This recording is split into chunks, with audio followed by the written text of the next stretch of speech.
تخيل معايا في عالم كله علماء ومخترعين، كل واحد عايز يغير الدنيا، لكن أوقات الدنيا هي اللي تغير بالصدفة. في عالم اسمه ألكسندر فليمنج، الراجل ده كان تعبان من تجربة فشلت معاه وقرر يسيب المعمل ويمشي. نسي أطباق التجارب بتاعته مفتوحة.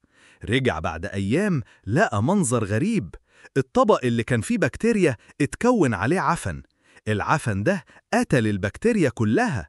العالم قعد يضحك ويقول: يعني أنا كنت بدور على علاج والصدفة جابته لحد عندي.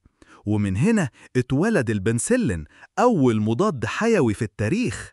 دواء أنقذ ملايين البشر من الموت بسبب العدوى. تخيل لو ما كانش ساب الطبق مفتوح بالصدفة، كان ممكن النهاردة نكون من غير مضادات حيوية.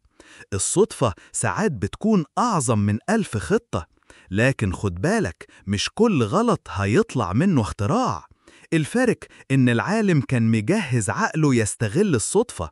يعني ببساطة الفرص بتيجي للجاهز. كان معاكو معلومة على السبورة.